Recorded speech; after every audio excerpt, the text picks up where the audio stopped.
Hello and welcome to this special virtual interview with Kate Fagan, the author of Made Maddy Run. My name is Gerard Mijon with the Clarity Child Guidance Center, and I want to welcome all the professionals joining us this morning, and especially school and university coaches who are taking the time to learn about this important topic. For those who are not familiar with our organization, Clarity Child Guidance Center is a nonprofit treatment center solely dedicated to helping children 3 to 17 with their mental health. Clarity is located in the San Antonio Medical Center and provides inpatient and outpatient services to several thousand of children every year. You can read more about the center and about children's mental health at claritycgc.org. Before we start, a few technical details. The webinar will end at 8:45, including a 15-minute Q&A at the end. This talk is recorded, but none of the name of the attendees will show in the recording to protect your privacy. That is also why we're not taking live questions. However, if you have questions for Kate, we invite you to post them in the chat space at any time during the talk. So Kate, welcome. Thank you. Thanks for having me. We're really honored to have you with us today. I'm sure many in our audience have seen, heard, or read you in the past. You played basketball at the University of Colorado and then as a professional. Then you spent 7 years with ESPN as a columnist, theater writer, and on-air talent, and you currently write for Sports Illustrated. Last but not least, you're a New York Times best-selling author with your second book, What Made Maddy Run, which is what is bringing you to us today, as we are going to explore the topic of students' mental health. Now, my first question is, for those who may not have read your book, could you please give us a brief overview of the story of Madison Holloran? Yes, so Madison Holloran was a young woman who grew up in New Jersey and went to the University of Pennsylvania in Philadelphia to run track and field. And she was there in her freshman year at the University of Pennsylvania during the second semester, right at the beginning of that second semester, she died by suicide. And I happened to have lived in Philadelphia for a few years, so I followed the news there. And I remember the day after Maddie's death, reading the headlines. And one of the headlines, in fact, said, "Star student jumps to death over grades." And because I was working at ESPN and, as a journalist, I was always pretty curious. I felt like that headline, "Star student jumps to death over grades," was lacking a lot of information. So that was the beginning of my understanding of Maddie's story. But so as I came to report it, and I talked to her parents and her friends and eventually got her computer and her social media accounts to be able to see kind of what had happened in those last few months. I got a clearer picture, but not a full picture of what happened with Maddie's story. So she was, a quintessential, quote unquote, American girl who was kind of from the outside seemed to be living this perfect life. And at an Ivy League school, a student athlete. And so the story of Maddie's death, as I started to report it and as I started talking to more people, felt like in a way, it was very emblematic of what was happening with our young people, with all these rising rates of anxiety and depression and suicide. And so, Maddie's story, I think, can help us, not that we can ever fully understand, but can help us understand what's going on with this next generation and the world in which they're living and growing up. That's fascinating. I also found remarkable that this story had a personal dimension for you. And I was wondering if you could share maybe with us some of your background and what you're passionate about and how that led you to write Maddie's story. Yeah, that first day, the day after Maddie died, and I mentioned those headlines, some of it was me feeling that those headlines didn't explain anything that had happened. But more than that, I felt a kind of connection to Maddie and what she had gone through, because I had played Division I basketball and Maddie was playing, running Division I. And when I had played Division I basketball, I had struggled deeply. And I'm grateful that my struggles did not elevate to the level that Maddie was dealing with. I would have never said that I was depressed or that I had considered suicide, but the experience of playing sports at that level uh, was very difficult for me. And I had gone through, I went to therapy for it. I had a lot of panic attacks about it. And so seeing Maddie's story really had me reflective about my own experience. And then as I talked to a lot of the athletes around me who maybe I had played with or at ESPN had communicated with, I started to put together a fuller picture that Maddie's story was not isolated, that certainly there are different gradients of how an athlete or even just a high achieving kid or a kid at all experiences mental health, but that her story was not as isolated as I had once thought, and that there's something needed to be told about the experience, not just of student athletes, but of kids in these high achieving places, that the pressures they feel, how it affects them, and a lot of that had gone untalked about. Well, actually, talking about that in your book, you actually quote some very dramatic statistics, and I was wondering if you could share kind of what you found out about the mental illness and the prevalence of mental illness Yes. among college teens in general, and especially college athletes. Yeah, I think so. So the statistics that I use in the book at this point are probably dated, but to give you a general sense of them, as a whole, young people today are reporting feelings of anxiety that parallel what inpatients at mental health facilities would have felt in 50 to 60 years ago. And now they're those are all self-reported. So some of it is, the stigma around mental health still exists, but it's less than it would have been 50, 60 years ago. So some of it is just people's willingness to say how they feel. That accounts for some of that difference. But you take that further and you look at college kids and then student athletes, and the reported rates, especially among young women, of dealing with anxiety. I mean, you're talking 50, 60% of student athletes. Wow. So, and college students also have higher rates than they've ever had.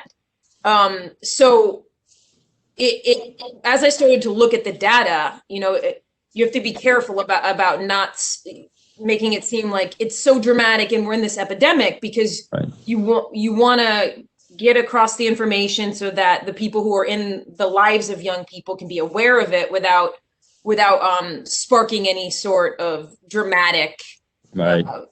because there can be different effects that happen if you make it seem like it's an epidemic and all that. So, but it is a very clear issue that our young people are dealing with right now, that they are struggling and their experiences of being alive are different than they ever have been before.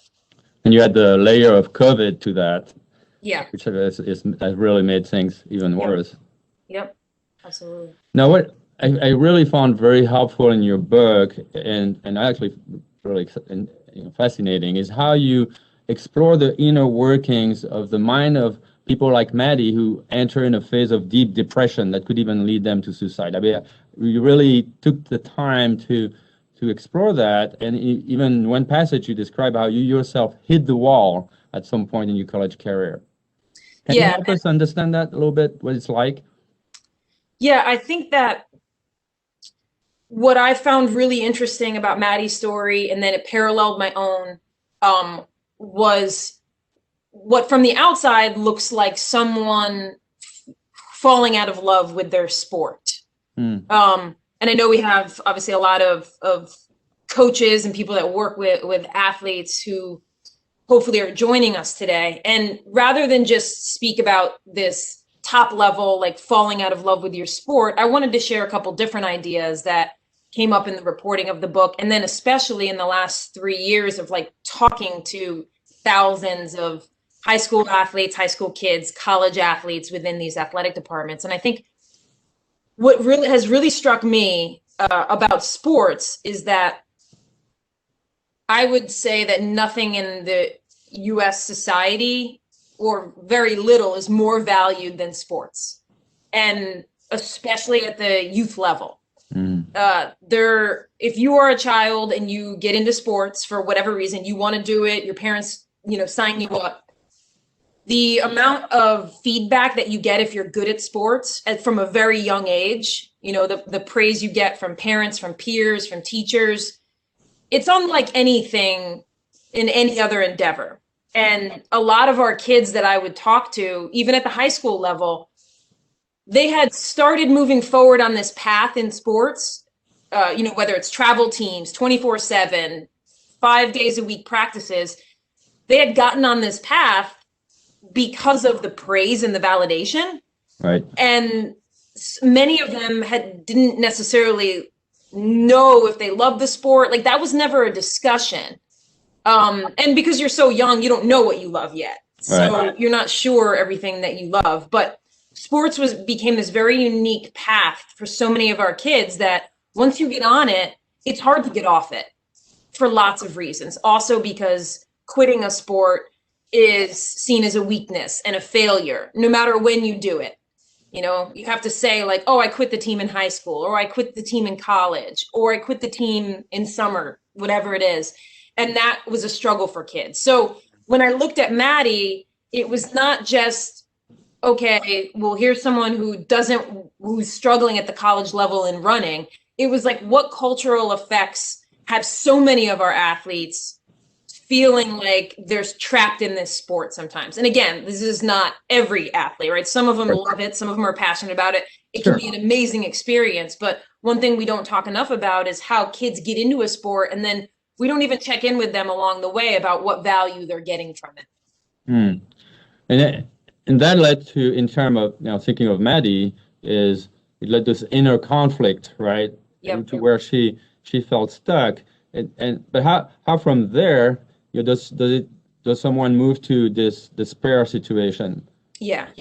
So for Maddie, really, as I started to report it out, talk to all of her friends and family, I remember that her best friend, Emma, who had gone to Boston College, told me from the very first conversation I ever had with Emma, she told me, you're going to be looking for the one reason why Maddie is gone. You're going to think that you can find the smoking gun, that's something we've all missed, where it will fully explain what happened.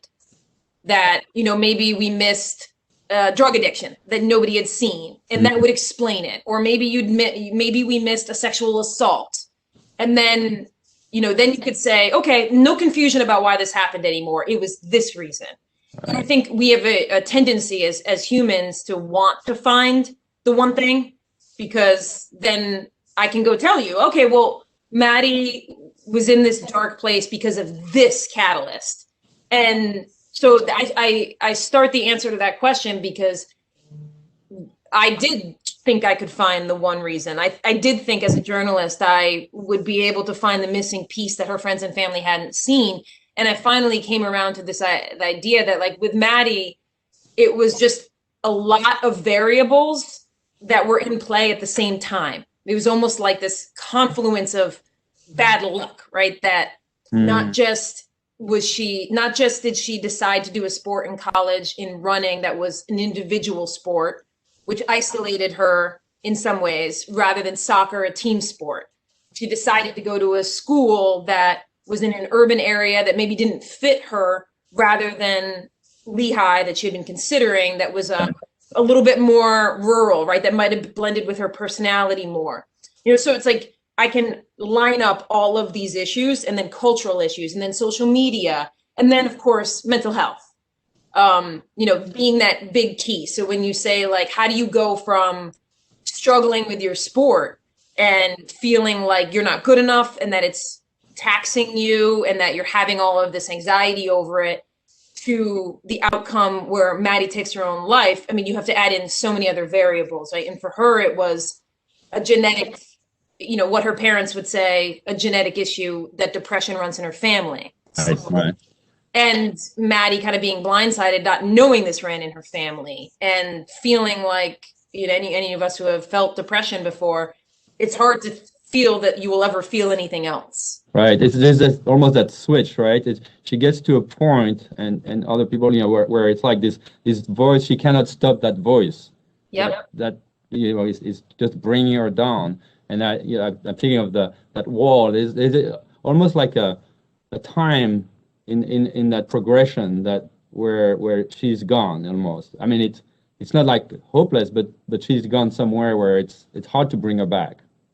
Yeah, and I think that's a true observation, that it seems like, for those listening who read the book will remember that she tried to leave track and field during that freshman year. She obviously knew she was struggling deeply, because she was trying to articulate it to people that this is not normal. Like, I feel like I've never felt before. Right. And she was aware enough to realize that running track and field in sports were adding a pressure that was in some way affecting her, that she made the decision to try to leave it, during that second semester, because she thought, okay, this is in my control. This could be a pressure that I remove. And so the way I saw it when I looked at her text messages and like a lot of the like notes she would write to herself, was that I don't think that she had fully, had this quote unquote plan, right? That she was going to take her own life. I don't think it fully moved forward to that until she tried to leave track and field, and she didn't succeed. Right. And, that's a complicated issue, because many of us who have played sports know there are moments when you want to quit your sport, Right. if you play it long enough. Yeah. And coaches often need to figure out when they should allow that to happen and when they should encourage the athlete to push through, because a breakthrough could be on the horizon. But for Maddie, I think the moment that she kind of hit fast forward on this plan that she had made is when she found herself without any change in her situation. After trying to leave the sport and then coming out of that meeting, like still involved in the sport. I don't think there was ever a point where it was 100% certainty that, the decision she made, she would follow through on. Because I think there's always hope and a chance, and nothing's inevitable when it comes to these issues. But I think that was the moment from my reporting where it felt like she was like, I need a different solution. And she had this one in the back of her mind. Yeah, yeah. I want to remind our audience that they can post questions at any time in the chat box. Now let's talk a little bit about, go back to something you alluded to earlier, which are the forces that could lead a young athlete, seemingly successful by all outward appearances, to experience such a major change in their mood and their mental health. And you write about, you quote, the rivers that merged and created a powerful current that took Maddie away. Now, one of them is the role that social media plays in young people's lives, and your book is a great study in this phenomenon, actually. Could you explain how it impacts young minds today? Yeah, I think that the best way to try to explain that is to try to tie it to Maddie as directly as possible, because one of the things I saw when I got Maddie's computer for the book, her family was gracious enough to let me have her computer, which gave me her iMessages in particular, and also it let me see behind the curtain of her social media. There's a couple things I wanted to share about that, because I think for anyone to say now that like social media is not an accurate reflection of our lives, I think we all understand that at this point. Even though it's hard to employ that logic when we're actually on social media, I think from a distance, we're like, okay, everyone's kind of putting on their best face. Yeah. But I think specifically some things to keep in mind is like, so I found this study that I write about in the book about some scientists who have a group of college kids who are all struggling, whether they're homesick or they're dealing with anxiety.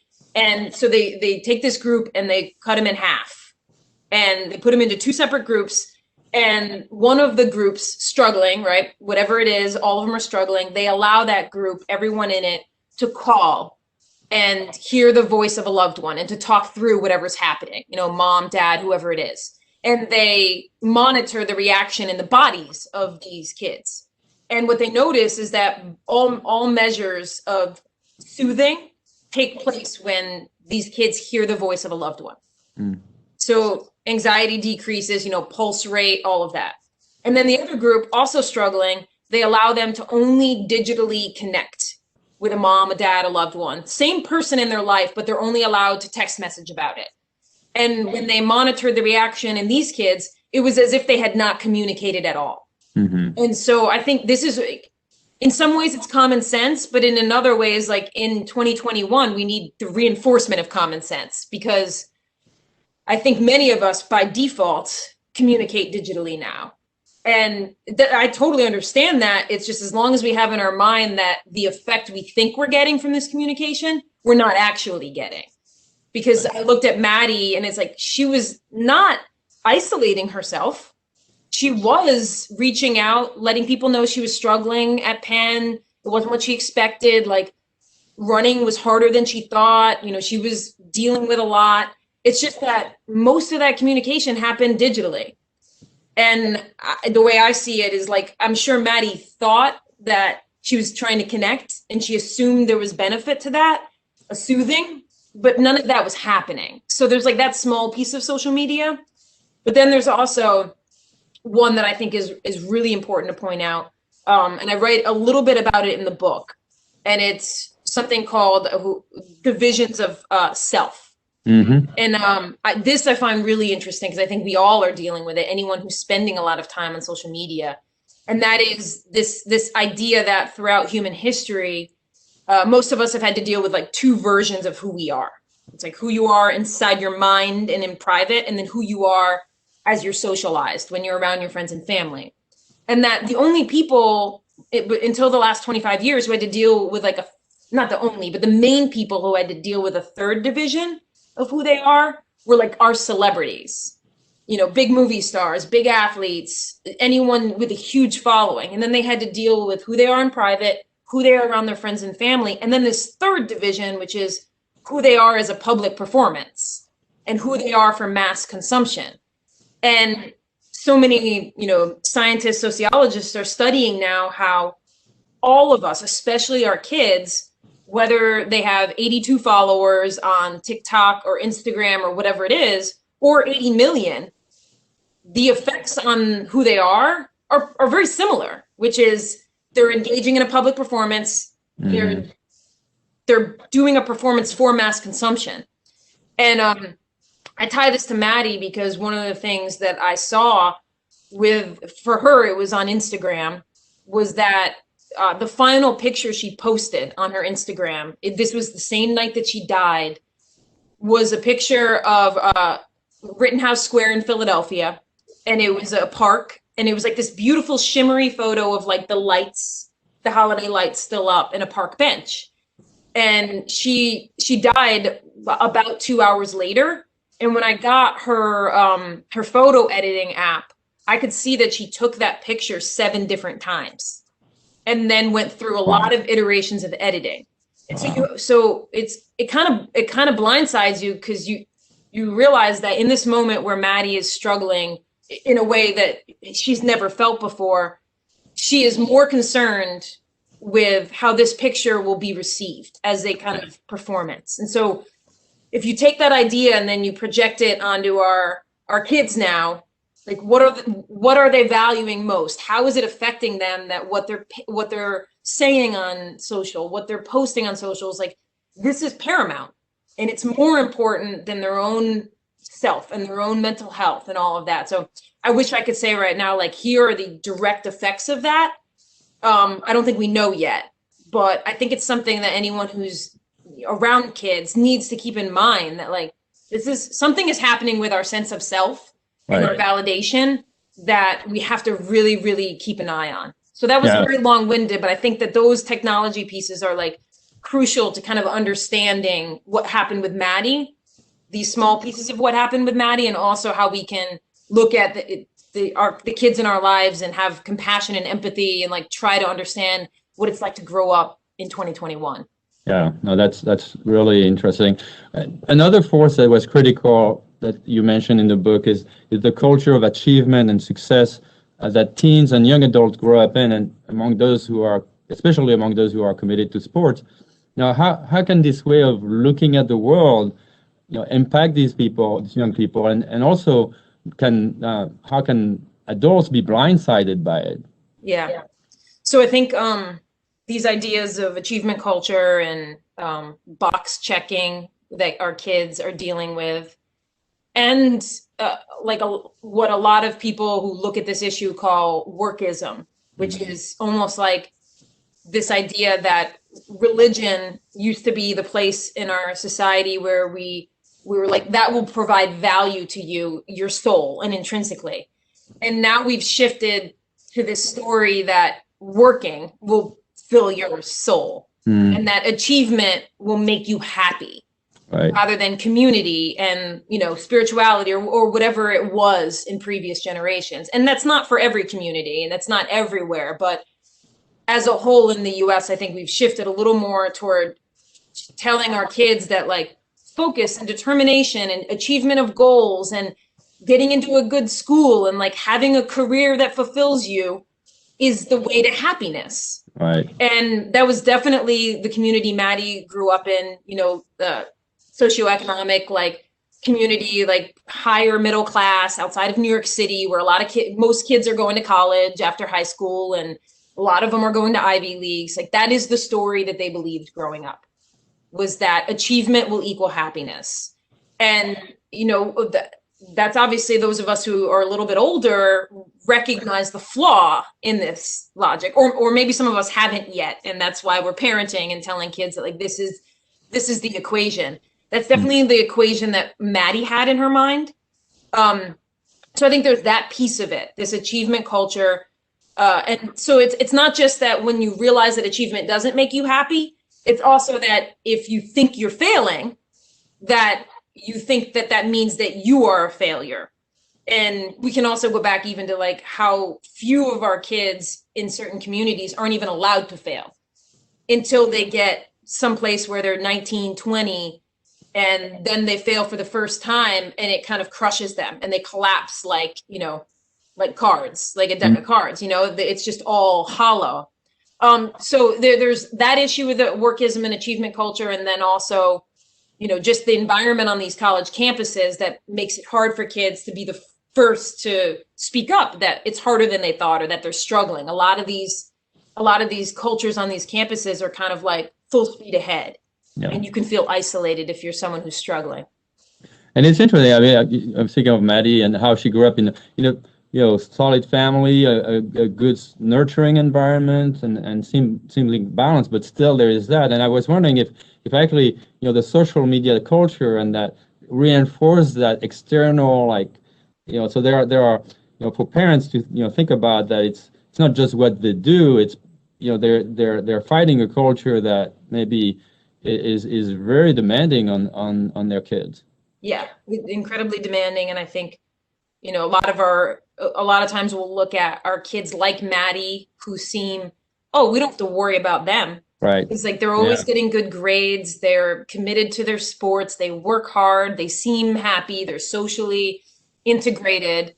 And it's a lot of times it's those kids who internally have a kind of perfectionism that has taken hold, or there's a lot of they don't feel like they're good enough somehow, but they don't know how to start that conversation.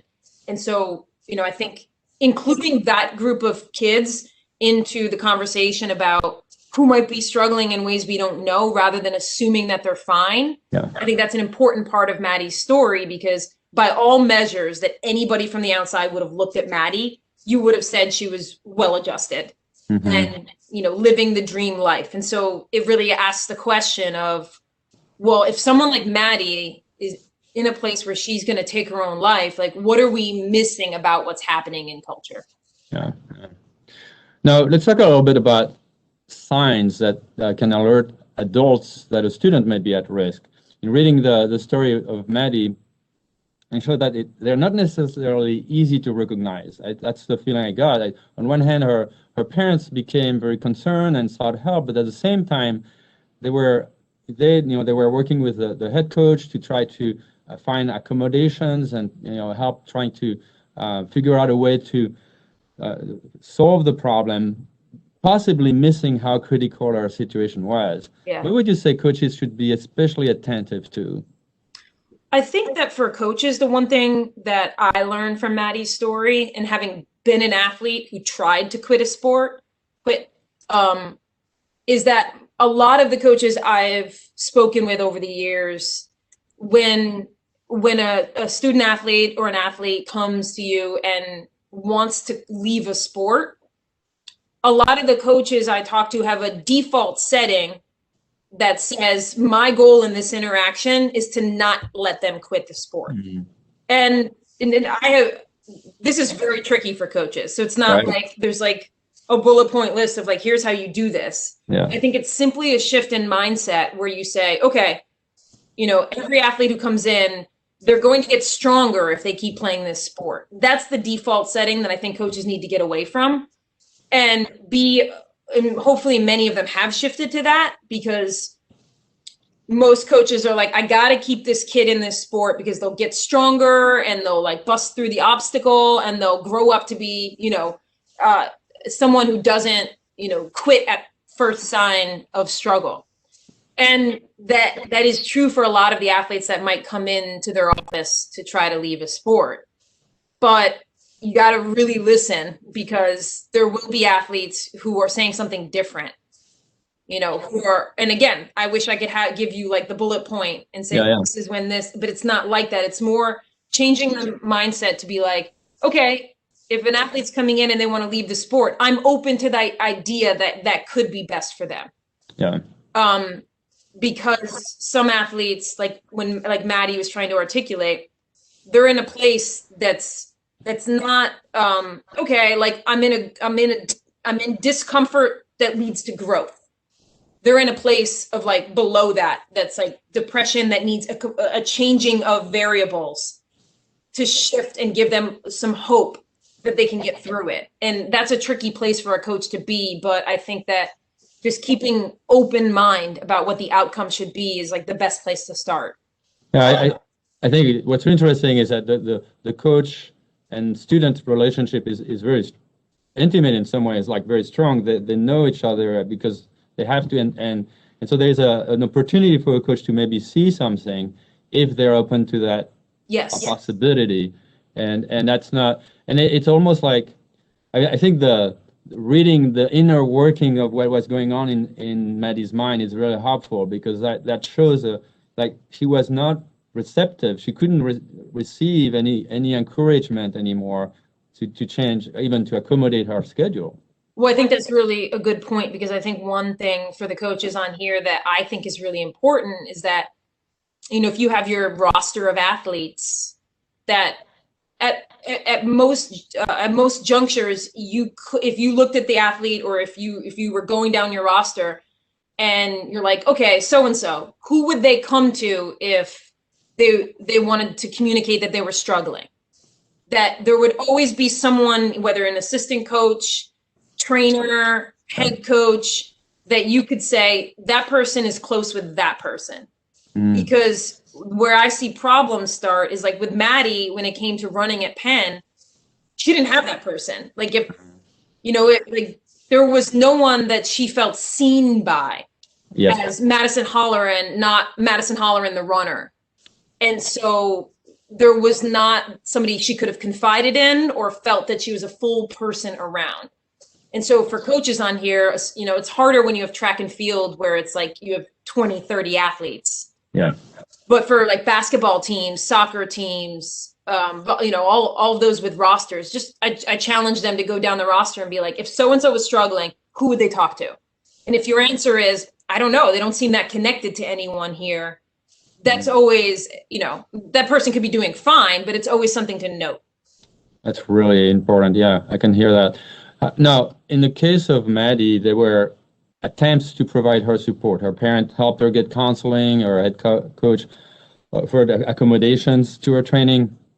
But what would you say, if anything, was missing, and maybe is missing in a more general way to help young athletes like Maddie? So I think that things have moved forward since, you know, Maddie's death. We're looking at almost 6 years now. And I think that within athletic departments, there's been a lot of changes where, you know, when I started reporting this book, most athletic departments did not have a full-time mental health professional on staff. Even athletic departments at the college level who were making big money because of football, many of them still didn't even have a mental health professional on staff. So you were kind of missing that piece. And I think that's changed a lot in the last 5 years. And then the piece of college counseling on campuses, that these counseling centers, many of them are overtaxed because of what we talked about in the beginning, that kids are dealing with more anxiety and depression than we've ever seen before. Right. And funding of college counseling hasn't increased at that same pace. Yeah. And you have the added question of, like, were our colleges started to be mental health centers? You know, that's not necessarily what their mission was. So they're trying to retroactively fit it in. So I think things have, but colleges have recognized they need to fund college counseling centers more to try to provide more opportunity for kids to get in and have services rather than waiting weeks on end. Because I think Maddie had to wait 2+ weeks for the one session that she had at UPenn. So there has been changes just from an infrastructure perspective. But I think, I mean, the biggest change, and this is a hard one because it's very personal, is that everyone mostly just needs to be more knowledgeable themselves so that the people in their orbit, especially if they're a coach, that they're not projecting their own experiences as an athlete 20 years before onto kids now. You know, because I think we have a lot of coaches on here. Like there's something called generational trauma that exists in all the world, but it also exists in coaching and sports, where coaches went through some hardship that they thought was unfair, right? Some workout that is meant to punish you more than make you better. And then when they're coaches, they do it to the athlete because it's like, well, I survived it, so they should too. You know, and you can see this, and clearly back 50 years ago, coaches would be like, no water breaks, because you know, because they went through practices without water breaks. And so it's like, and then it's like, okay, well, I need to then traumatize the next generation. So I think that there's also a lot of coaches need to look in the mirror and be like, how am I interacting with this next generation? Am I open to the idea that the water in which they swim is different than the water in which I swam? And am I okay with, instead of, you know, a lot of coaches being like, well, the next generation is soft and they can't fail, they can't deal with hardship. You know, some of those things are true, just to you know, but also it's not necessarily those athletes' fault. It's the culture that they've been raised in. So shifting those mindsets so that the personal relationships in your orbit are stronger. You know, it's not some like magic bullet, but it's kind of the way things get better when you look at a lot of different problems.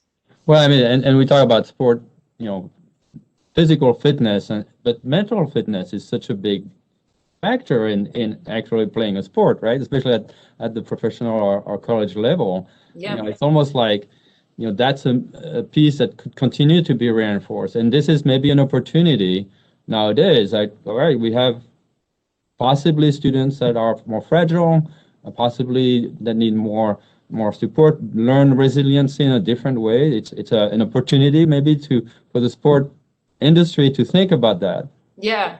And you're starting to see the top-down effect of famous professional athletes speaking about struggles in a way you've never seen before, with, like, you know, Michael Phelps, the Olympian, speaking openly, Kevin Love, NBA All-Star, DeMar DeRozan. I mean, these are important athletes being able to say how they've felt at various points, that they might be on medication, so that you don't have then athletes at the college level, then athletes at the high school level who think, oh, this is a problem that I'm the only one going through, that I'm weak and I'm failing, rather than, no, a lot of athletes you know, it's like we don't speak openly enough that, like, a lot of athletes, every athlete I talked to at ESPN who was at the professional level, at some point they hated their sport. You know, at some point like a marriage, right? Like at some point you need, you know, you feel differently than you felt at the very beginning. But with sports, we have this belief that, like, people are just passionate and they should love it forever. Yeah. And that's not true. Like any relationship, it goes through its ups and downs. And so same with the human mind. But within the sports world, being able to open up those conversations so kids don't assume that the problem is just with them is, like, a very good place to start. Well, and I want to encourage people to post questions on the chat. One question is, if a school is faced with this issue, which is, you know, very tragic, a death of a student, did you learn some best practices, how to respond? How can the administration or the school itself, what works best into responding to such a crisis? that's tricky because the parts where the places where I've reported where like a student athlete has or a student has died by suicide, they're always at the college level. And we've got this unfortunate situation where colleges are big businesses and you don't want to be the poster child for suicide. Right. So, it's like for a while it was Cornell, right, where everyone in the US was like, oh, because they had a number of suicides in a short period of time. And so the best practice that I've seen is to be incredibly open and transparent about the fact that it happened, maybe some of the cultural reasons that it happened, whether it's specific to your campus or just in general, not trying to make it seem like it didn't happen. I think that should be true of high schools as well, being willing to engage with, the parents in the community after something like this, to talk openly about it, because the reaction that I've often seen is like trying to bury it because you don't want to be known as the place where that happened. And then it has this effect of making that culture seem even more insular and more less able to like air out what's happening and how kids feel. So, that's what I saw happen at Penn a lot, was trying not to talk about it, which I understand. It's a big business. You're trying to get more kids to apply to your school. You don't really want to be engaging in this topic that much. And you mentioned in your book some guidelines from the suicide prevention organization about that, how to talk about suicide, and especially for the media, right? Yeah, and I think that these, a lot of them are applicable to people, just to try to be someone who can engage in this conversation, even with kids or with other parents. Like it's a very simple thing, but I think saying died by suicide rather than committed suicide is a really strong step in the right direction. And you're seeing the media use that more than committed suicide. Because obviously you commit crimes, and suicide is, depression and is an illness. So, you wouldn't, that is the reason for using the phrase died by. And also just, we tend to have like a hyper focus on the manner of death, someone who dies by suicide. And we become really, really myopic about like the last, day of their life. Yeah. And we don't often enough look at their whole life and try to see everything that led up to it. We become very focused on like those last moments. And that, so I think that's part, and it makes sense. Like the curiosity is what drives journalism. Of course, if you hear that someone died by suicide, you have all these questions pop into your head, but trying to widen the scope so that we talk about the life instead of just the death is one of the key things that, in those rules of suicide that I try to write about in the book, is one of the key things. Yeah, I think you did a great job just painting a broader picture of her life and the beauty of her life and all the things going on. And it shows the complexity of such a tragedy. And so that's wonderful. What final message would you like to give coaches and maybe some parents too who listen to that may be faced with such a situation of a student who's struggling? Well, I think that in the past, it felt as if a young person, had mentioned suicide or mentioned, a kind of depression that seemed deeper and than, an anxiety or a struggle, that a lot of parents and people around that student thought that they shouldn't keep talking about it. That saying the word suicide and asking about suicide would make suicide more likely. And I think I saw that specifically with Maddie, that in the counseling session she had a couple of weeks before she died, when she said that she had thought about suicide, the reaction from her parents was like, whoa, we don't want to talk about that, right? Like obviously they were terrified. Yeah. But they had in their mind like, okay, let's not ask about that again because we don't want to plant the seed further. Let's not keep talking about that because if we keep talking about that, it'll make it more likely. And that's just a myth, and that's a flawed thinking. And I understand it because a lot of us think if you say something aloud, it's more likely to happen, right? You say your dreams aloud, you say your hopes aloud. And so when it comes to suicide, I can see how you'd be like, whoa, whoa, whoa, someone said suicide. Let's just put that over there. But I just encourage, everyone, whether it's specifically suicide or talking more openly about someone you think might be struggling or just checking in, even if someone seems like everything is going well, is a really good place to be. And keeping in mind that if you ask someone, has suicide crossed your mind? You are not making suicide more likely. It's actually the opposite. And using that piece of knowledge and truth, I think, opens us all up to feel like we can be empowered to be the front line on this and talk to kids and not be scared that what we say will lead to a direct outcome. Right. And I think that's a really good place for all of us to start. Well, thank you, Kate. It's been really a pleasure and really informative, very helpful, I think, for coaches and anyone who's been on this webinar. We encourage all our listeners to read What Maddy Run or listen to it on their preferred platform. Also, to watch for the release of Kate's third book, All the Colors coming out in May this year, right? That's right. Well, thank you again, Kate. Great to be with you. And Thank you. look forward to reading more about you. Thanks for having me.